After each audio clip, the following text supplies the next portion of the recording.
जय माता दी। आज माता का एकादश दिन है और एकादश दिन श्री बहुचस माता की पूजा की जाती है। श्री दुर्गा सप्तशती का एकादश अध्याय। ऋषि बोले, देवी जी ने जब दैत्यराज महाअसुर शुंभ का वध कर दिया तब इंद्र आदि की सभी देवता अग्नि को मुख्य करके अपने मनोरथ सिद्धि के लाभ से सभी दिशाओं को दमकाते हुए मुख कमलों से प्रकाशित करते हुए उस कात्यायनी देवी की स्तुति करने लगे। देवता बोले, हे शरणागतों के संकट निवारिणी देवी जी, हम पर प्रसन्न होजिए। हे विश्वेश्वरी, विश्व की रक्षा कीजिए। हे देवी, आप ही चर अचर की स्वामिनी हैं। आप एक ही मात्र जगत का आधार हो, पृथ्वी स्वरूप से विराज रही हो। देवी जी, आपका पराक्रम घनीय है। आप ही जल के रूप से स्थित होकर इस सारे विश्व को तृप्त कर रही हो। अनंत पराक्रम वाली आप ही वैश्वी शक्ति हो। विश्व भर का परम बीज माया भी आप हो। हे देवी, आपने इस सारे जगत को मोहित कर रखा है। पृथ्वी पर आपकी प्रसन्नता से ही मुक्ति का लाभ होता है। हे देवी जी, सभी विद्याएं आपका भेद है। जगत भर की स्त्री सब आपकी ही मूर्तियां हैं। हे जगदम्बे, आप अकेली ने सारा जगत व्याप्त किया हुआ है। आपकी स्तुति क्या हो सकती है?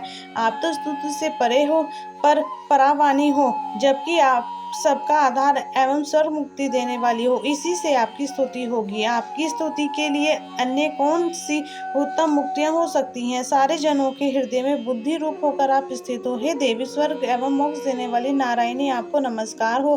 कला काष्ठा आदि रूप से अवस्थाओं को क्रम से बदल देने वाली, विश्व को संहार में शक्ति रूपा श्री नारायणी देवी, आपको नमस्कार हो। हे देवी, आप सभी मंगलों को देने वाली मंगला हो, सभी अर्थों को सिद्ध कराने वाली शिवा हो, शरणागत रक्षक हो, तीन नेत्रों वाली हो। हे गौरी नारायणी, आपको नमस्कार हो। आप ही सृष्टि स्थिति एवं संहार करने वाली सनातनी शक्ति स्वरूपा हो। आप गुणमयी एवं गुणों का आधार हो। हे नारायणी देवी, आपको नमस्कार हो। शरण में आए हुए तीन दुखियों की रक्षा करने में संलग्न, सबके संकट निवारण करने वाली नारायणी देवी, आपको नमस्कार हो। हंसों से जूते हुए विमान पर विराजमान ब्रह्माणी के रूप को धारण करने वाली, कुश मिश्रित जल छिड़कने वाली नारायणी देवी, आपको नमस्कार हो। महेश्वरी के स्वरूप से त्रिशूल, चंद्रमा और सर्पों को धारण करने वाली, महावृषभ पर बैठने वाली नारायणी, आपको नमस्कार हो।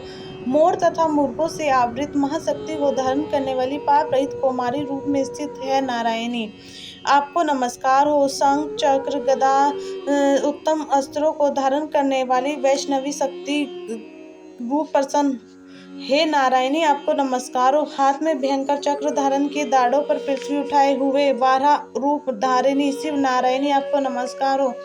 भयानक नरसिंह का रूप धारण करके दैत्यों का वध करने के लिए उद्यमशील, त्रिलोकी की रक्षा करने में परायणी, आपको नमस्कार हो। हजार उज्ज्वल नेत्र धारण करने वाली, किरीटी धारिणी, महाव्रत धारिणी, व्रतासुर के प्राण हरने वाली इंद्रिय शक्ति नारायणी, आपको नमस्कार हो।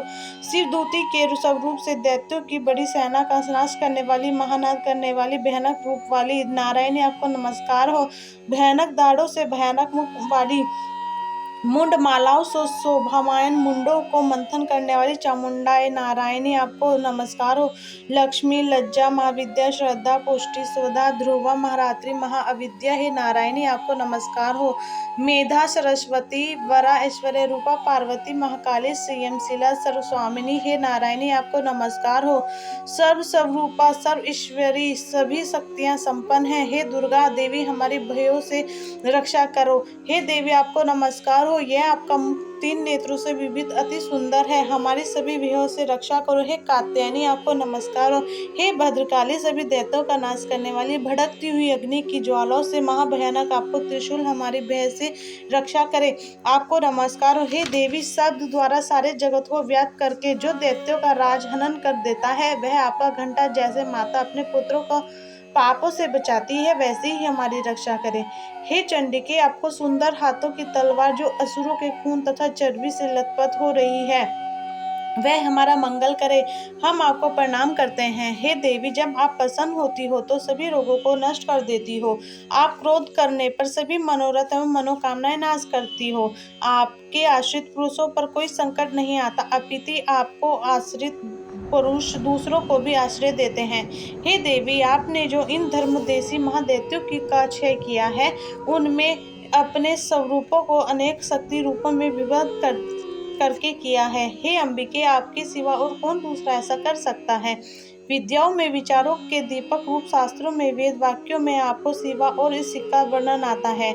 ना आपके सिवा कोई दूसरी शक्ति है जो इस विश्व को आज्ञा रूपी भयानक अंधकार से पूर्ण ममता रूपी गड्ढे में खूब भटका रही है। जहाँ राक्षस हो, जहाँ कठोर विष वाले सर्प हो, जहाँ शत्रु हो, जहाँ पर डाकू का दल आ जाए, वन में आग लग रही हो एवं समुद्र के मध्य में जहाँ दानवल हो, वहीं उपस्थित होकर आप ही विश्व की रक्षा कर लेती हैं। हे विश्वेश्वरी, आप विश्व की रक्षा करती हो, विश्व रूपा होकर विश्व को धारण करती हो। आप विश्वेश्वरी से वंदनीय हो। जो पुरुष भक्ति पूर्वक आपको प्रणाम करते हैं वे विश्व के आश्रय हो जाते हैं। हे देवी, जिस प्रकार इस समय दैत्यों का वध से तुरंत हमारी रक्षा कर ली, उसी प्रकार नित्य ही हमें शत्रु के भय से बचाइए, प्रसन्न होइए और जल्दी से सारे जगत के पाप नष्ट करिए। पापों से उत्पन्न महामारी आदि उपद्रव भी दूर हो।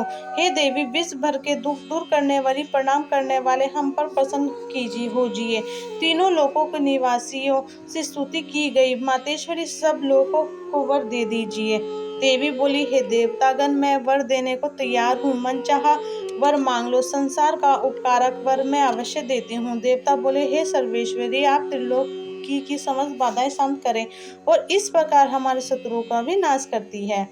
देवी बोली, हे देवगण, व्यवस्थ मनवर के 28वें युग के आने पर शुंभ निशुंभ नामी 2 और महात्म्य पैदा हो जाएंगे। तब मैं नंद गोप की गृहिणी यशोदा के गर्भ से अवतार लूंगी और विंध्याचल में जाकर निवास करूंगी। फिर पृथ्वी पर महाभयानक रूप में अवतार लेकर वैप्रचिति नामक घोर दैत्यों का भक्षण करके मेरे दांत भी अनार के फलों की तरह लाल हो जाएंगे। तब स्वर्ग देवता और पृथ्वी पर मनुष्य मेरी स्तुति करते समय मुझे रक्तिंदा कहेंगे। इसके अनंतर जब पृथ्वी पर 100 वर्षों तक वर्षा नहीं होगी, पानी मिलेगा ही नहीं, तब मुनिजन मेरी स्तुति करेंगे। उस समय आयोनिजा प्रकट हो जाऊंगी। मैं 100 नेत्रों द्वारा उन मुनियों को देखूंगी। तब मनुष्य मेरे शताक्षी नाम से कीर्तन करेंगे। हे देवतागण, उस समय मैं सारे संसार को जब तक वर्षा नहीं होगी तब तक अपने शरीर से उत्पन्न शाक द्वारा पालूंगी। पृथ्वी पर शाकंभरी इस नाम से विख्यात हो जाऊंगी। वहां पर मैं एक दुर्गम नाम के दैत्य का वध करूंगी। फिर मेरा नाम दुर्गा देवी इस नाम से विख्यात होगा। फिर जब मैं भयानक रूप धारण करके हिमालय पर रहने वाले राक्षसों को मुनियों की रक्षा के लिए भक्षण करूंगी, उस समय सभी मुनि भक्ति भाव से नम्र होकर मेरी स्तुति करेंगे। तब मेरा नाम भीमा देवी विख्यात होगा। फिर जब अरुण नामक दैत्य त्रिलोकी में भय बाधाएं उपस्थित कर देगा, तब मैं त्रिलोकी की रक्षा के लिए 6 पंजों वाले असंख्य भ्रमरों का रूप धारण करके और उस महाअसुर का वध करूंगी। उस समय मुझे ब्राह्मणी कहकर लोग स्वतः मेरी स्तुति करेंगे। इस प्रकार जब जब भी लोकों में दैत्य द्वारा बाधाएं उपस्थित होंगी, तब मैं अवतार लेकर शत्रु को नाश करूंगी। जय माता दी।